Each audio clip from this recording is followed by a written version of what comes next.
So I'm here with Dick, who's a Clare Valley grower. Dick, tell us about your most recent vintage. We had a good vintage. It was a very dry vintage, meaning we had no rain. It was actually my first vintage in 30 years that we did not get stopped for one day during vintage because of rain, which was amazing. We still had our yields were down probably 10 to 15%. Some very low yielding sections on poorer soils were maybe down to as little as 5.5 tonne a hectare, where we thought we may have 7. But our average at most of the vineyards was 8.5 to 9 tonne a hectare.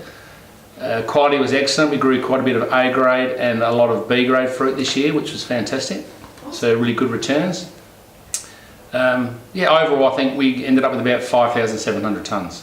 So you're satisfied with that? Yeah, no, it was great. And considering how warm and dry the year was, it was an excellent result. Awesome. Very pleased. So what's your overall feel of the current grape growing industry in SA? Oh look, I think it's in a very buoyant position right now. There are a few vineyards around, not only Clare but at the Barossa, other areas that are selling for good money. Grape prices are increasing. Going back about 5 or 6 or maybe 7 years ago, we probably only had 30% of our fruit sold a week or two before vintage. That was at the worst of the worst time, where a lot of it was made into bulk wine, which we traded back to wineries. But now we had all of our fruit sold and committed by early November. Wow. So a big shift in demand, and quite often having 3 or 4 different people wanting the same fruit.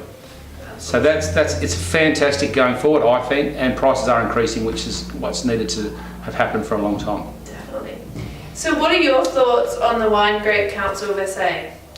Look, I think they're all really important. There's many different facets throughout the wine industry, whether it's the AWRI, all the different people we've seen today. They all play a very important part in the industry, whether it's to do with legislation, research and development, supporting the growers' fights. I think they're all really important, and I think the Wine Grape Grower Council is one of those as well. I think it's all very important. Awesome. Yeah. And what would you want to see from your grower organisations? We've already seen a lot of field days up here. We've seen a lot of work done on Utica dieback. I was involved in some of the filming we did of that, and some short movies and some information sheets which were really beneficial.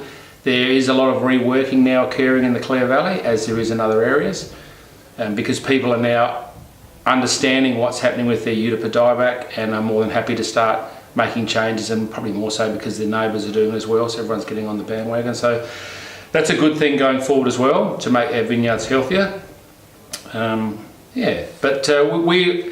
There's a lot of people, I think, in the industry that are feeling we're getting a lot out of our regional, our Clare local-based groups, which is good. Yeah, awesome. Positive. And one final question for you: what's your favourite wine variety to drink?